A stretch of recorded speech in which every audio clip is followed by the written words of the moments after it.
Assalamualaikum warahmatullahi wabarakatuh. Kembali dengan IPS kelas rendah PGSD. Kami dari kelompok 10 ingin menjelaskan tentang jenis-jenis media dan penggunaannya. Baiklah, perkenalkan kelompok kami. Siti Zulfaria, NIM 19428111043, semester 3, kelas B. Nama saya Sri Laili Anissa, NPM 19488111044. Di sini saya dari semester 3, kelas B.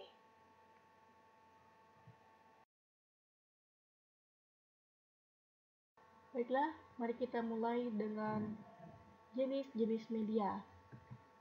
Nah, dari pembagian atau klasifikasi sebelumnya, dapat dikatakan bahwa media terdiri dari berbagai ragam dan bentuk. Ada beberapa jenis media yang dikenal atau diharapkan dapat kita pergunakan. Jenis-jenis media tersebut dapat bersifat visual, audio, verbal, ataupun non-verbal, juga mungkin bersifat taktik. Selanjutnya, beberapa jenis media pengajaran dalam lingkup yang luas. Kita akan bahas di slide berikut. Nah, daftar media pengajaran. Daftar media pengajaran di sini ada alat pengajaran, mesin cetak, media visual, media audio visual, dan masyarakat sebagai sumber belajar.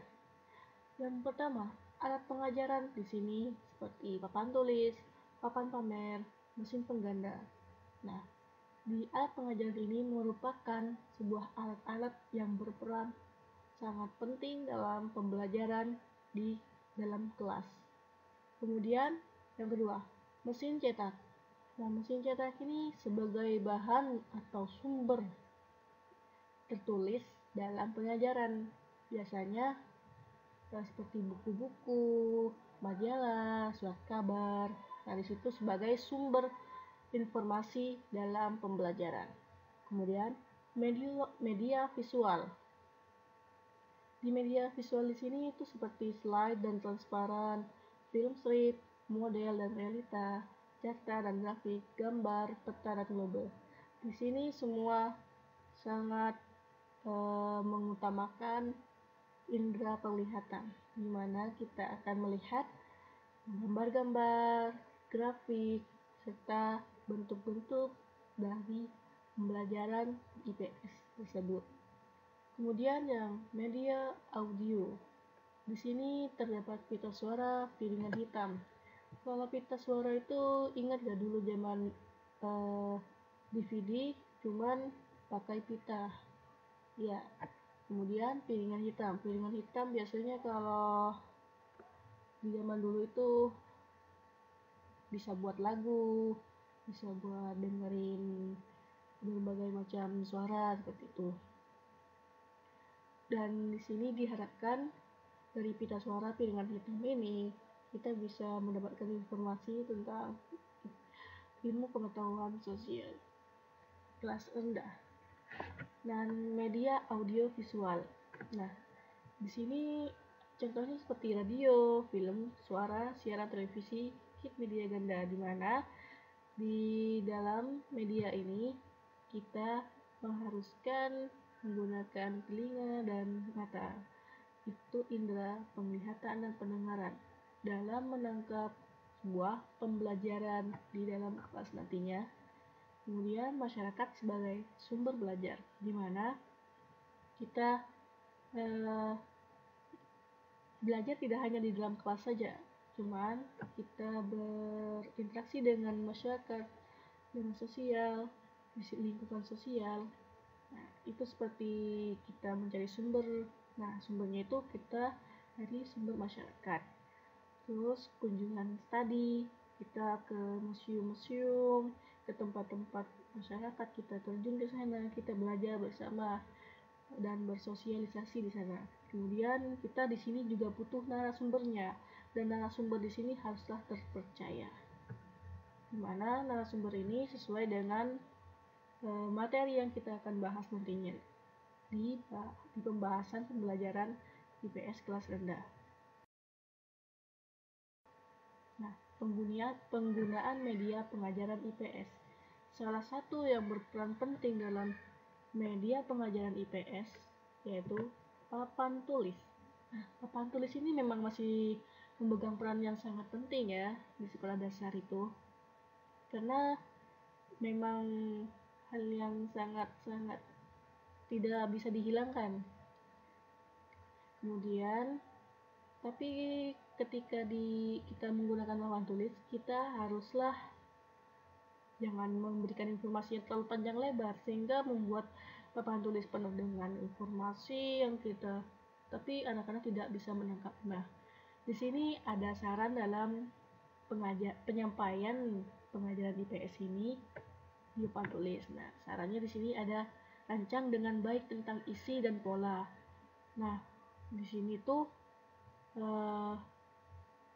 sebelum kita mulai pengajaran, kita itu harus siapkan dulu, kita rancang dulu.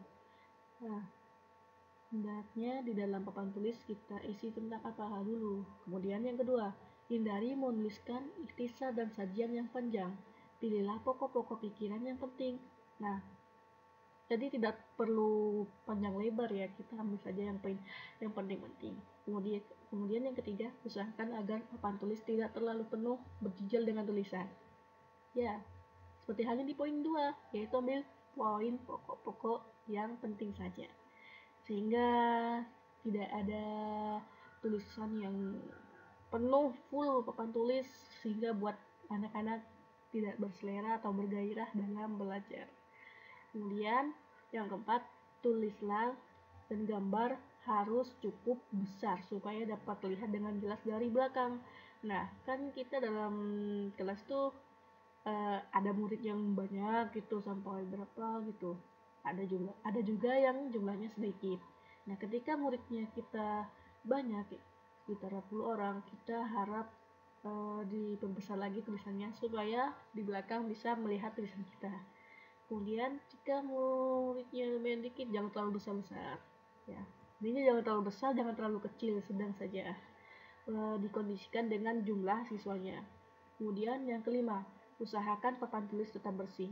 Jadi jangan sampai papan tulis itu ditulis dengan selain kapur, misalnya papan tulis kapur itu ditulis dengan tip X atau spidol, itu kan akan merusak papan tulis itu sehingga banyak sekali tidak membuat tidak bersih papan tulisnya sehingga tulisannya tidak terbaca ketika kita menulis seperti itu. Nah, di sini ada papan pamer. Nah, pengisian papan pamer ini haruslah penuh dengan informasi yang menantang, menarik, dan baru, kemudian sesuai dengan acuan buku kita. Nah, bisa juga menambahkan informasi dari internet juga. Nah, karena keterlibatan anak-anak penting sekali. Kajian penting di masyarakat dapat menarik. Kemudian dari hal-hal yang menarik seperti itu membuat anak itu semakin banyak pertanyaan-pertanyaan dan di situ akan menghidupkan sebuah diskusi. Kemudian ada buku-buku. Buku di sini itu sebagai acuan dalam pengajaran apapun, termasuk pengajaran IPS ini. Nah, biasanya buku di sini tuh yang layak digunakan dalam acuan di setiap pelajaran tuh haruslah dapat izin dulu dari Depdikbud, ada sertifikasi izinnya seperti itu, sehingga buku-buku yang sudah melalui Depdikbud itu sudah melewati penyaringan sebuah kata-kata yang tidak pantas untuk anak di kelas rendah seperti itu. Kemudian media pengganda, ini gambar mesin fotokopi ya. Penggandaan dapat dilakukan dengan baik. Yang digandakan itu bahan ajar IPS ya, karena di sini IPS kelas rendah. Jadi bahan ajarnya itu tidak ada di buku pelajaran. Jadi kita sebagai pendidik bisa mencari di internet Kemudian kita print, lalu kita gandakan alias fotokopi. Kadang di sekolah itu kita jarang menemukan sekolah yang mempunyai fotokopi gitu ya di SD. Nah, kita sebagai pendidik tentunya bisa ke tukang fotokopi gitu. Juga dari sekolah bisa juga nanti mengajukan gitu ke atasan untuk pembelian mesin fotokopi, karena di sini untuk memenuhi kebutuhan dalam mengajar gitu. Kemudian ada majalah dan surat kabar. Nah, di sini terdapat bahan yang memperkaya bahan belajar. Nah, karena apa? Karena di surat kabar, di majalah itu mengandung informasi yang terbaru seputar tentang IPS itu. Kemudian apa ya? Juga di luar sana juga sudah banyak ya majalah-majalah atau koran yang dikhususkan untuk anak-anak di anak SD dalam mendapatkan informasi pembelajaran. Nah, seperti halnya di majalah itu seperti majalah Bobo, di situ sudah ada. Nah, di surat kabar mungkin nanti ada penugasan dari guru mencari hal-hal yang terkait tentang dunia sosial. Nah, di situ juga ada seperti gotong royong. Nah, di situ tadi kita tema gotong royong, nanti kita suruh anak-anak mencari di koran seperti itu. Nah, baik, tadi telah disebutkan beberapa penggunaan media pengajaran IPS. Nah, di sini saya akan menyebutkan lainnya, yaitu slide dan transparan. Slide dengan pengambilan foto, film yang digunakan khusus untuk slide. Transparannya dibuat dengan jalan menulis kertas transparan yang bersangkutan. Selanjutnya, model atau realita. Model adalah alat-alat yang sangat dekat atau mirip sekali dengan kenyataannya, seperti patung-patung para pahlawan, patung-patung para pendekar-pendekar dulu, pahlawan-pahlawan yang memperjuangkan kemerdekaan Indonesia, terus film strip. Film strip merupakan rangkaian film strip mirip gulungan filman hidup, akan tetapi jumlah filmnya terbatas karena hanya potongan demi potongan yang terpisah. Terus yang selanjutnya, karta dan grafik. Karta sering dianggap meliputi arti yang luas, yang diantaranya meliputi grafik, peta tabel, dan diagram. Nah, di sini cerita karta dan grafik biasanya menunjukkan presentasenya. Terus gambar yang mengandung bahan belajar IPS yang banyak sekali. Pada contohnya seperti misalnya contoh Insinyur Soekarno, terus contoh-contoh alat-alat tempur yang digunakan saat dulu peperangan, terus rumah-rumah pada zaman dahulu. Terus selanjutnya pita suara dan piringan hitam. Pita suara kaset audio dapat dipakai untuk merekam suara khas. Nah, ini pita suara dan piringan hitam itu untuk pada era zaman dahulu merekam suara khas, baik juga bisa digunakan untuk menyetel musik. Namun di sini biasanya pada era zaman sekarang itu mungkin banyak orang yang tidak mengenalnya. Terus selanjutnya peta dan globe. Tentang pemakaian peta telah disinggung di muka, juga telah disinggung bahwa peta mempunyai kekeliruan karena peta merupakan presentasi bentuk 3 dimensi bulat menjadi permukaan dasar 2 dimensi. Terus radio, dalam siaran radio acara yang sangat penting untuk pelajaran IPS. Nah, di sini radio itu sangat berfungsi untuk menyiarkan misalnya suatu berita pada era zaman dahulu. Bahkan radio untuk saat ini mungkin hampir mau punah. Namun ada beberapa masyarakat atau beberapa orang yang masih menggunakan radio. Terus selanjutnya yaitu film suara. Pada saat ini banyak film suara yang dijadikan sumber belajar IPS. Misalnya kayak film 10 Oktober, terus film pahlawan-pahlawan seperti itu. Terus Selanjutnya, sumber masyarakat. Dalam pelajaran IPS, yang bahan telaahnya adalah manusia dan lingkungan masyarakat adalah sumber belajar yang baik. Nah, kan kita tuh kan tidak tahu pada saat peperangan itu seperti apa. Jadi, kita sebagai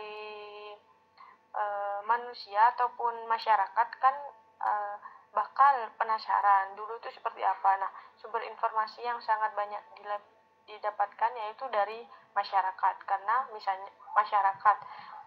Nah, masyarakat di sini itu kayak kakek, ibu, nenek kalian itu pasti pernah diceritakan oleh nenek buyut mereka. Terus, siaran televisi pendidikan. Waktu siaran masih sangat terbatas. Sebenarnya banyak acara siaran TV umum yang cukup baik dijadikan sebagai bahan belajar IPS. Misalnya, itu biasanya kan suara televisi itu bisa kayak hari-hari pahlawan, itu biasanya memperingatin, terus kayak disiarkan lewat TV, terus film-film pada zaman dahulu itu disiarkan lewat TV. Terus selanjutnya kunjungan studi. Kunjungan studi di sini contohnya itu seperti kita ke museum, terus ke museum pahlawan gitu. Maksudnya kita tahu kayak ke Jatim Park 2 apa 3, di sana itu terdapat kayak mobil-mobil dari era zaman dulu sampai era zaman sekarang. Terus ya masih banyak lagi tempat-tempat lainnya. Terus kunjungan studi, hal-hal yang diperlukan dalam mengadukan pertama yaitu perencanaan. Persiapan pertama ialah menyelesaikan perizinan dan baik dari sekolah, dari orang tua maupun pemerintah tempat tujuan kunjungan harus jelas dan tegas. Nah, perencanaan di sini yaitu berupa izin, baik berupa izin dari orang tua, sekolah maupun pihak yang akan dituju. Terus pelaksanaan. Nah, pelaksanaan di sini setelah kita mendapatkan izin, kita itu tinggal melaksanakan apa yang kita inginkan. Misal, kita akan mengunjungi suatu museum, misalnya yang ada di Bangkalan. Kita berangkat ke Museum Cakraningrat yang berada di daerah Pemda. Terus yang ketiga yaitu diskusi hasil kunjungan. Nah, di sini tugas kita sebagai guru, kita itu misalnya memberikan tugas, tolong sebutkan kita misalnya ya ke Cakraningrat Bangkalan, Museum Cakraningrat Bangkalan. Nah, di sana itu kan ada berbagai macam baik alat maupun peninggalan. Nah, kita sebagai calon guru memberikan tugas sehingga kita anak-anak itu tahu gini. Oh, ternyata ini peninggalan pada zaman dulu. Sedangkan manfaat kunjungan studi. Nah, manfaat di sini sangatlah penting. Kenapa? Karena kita bisa mengenalkan bahwa alat-alat pada zaman dahulu ini seperti ini, kejadian pada zaman dahulu itu seperti ini, baik kendaraannya, bahasanya, pakaiannya, pokoknya semuanya yang awalnya kita tidak tahu menjadi tahu. Terus narasumber. Nah, narasumber yang digunakan di sini yaitu misalnya entah itu penjaga museum di sana. Nah, sehingga kita lebih mendapatkan informasi. Sebenarnya ada di dalam, biasanya beberapa museum itu untuk biasanya diberi keterangan. Namun kan kalau kita menggunakan sebuah narasumber, kita lebih mendapatkan sebuah informasi. Nah, itu beberapa penggunaan media pengajaran IPS dan hal-hal yang perlu diperhatikan dalam kunjungan studi. Baik, terima kasih.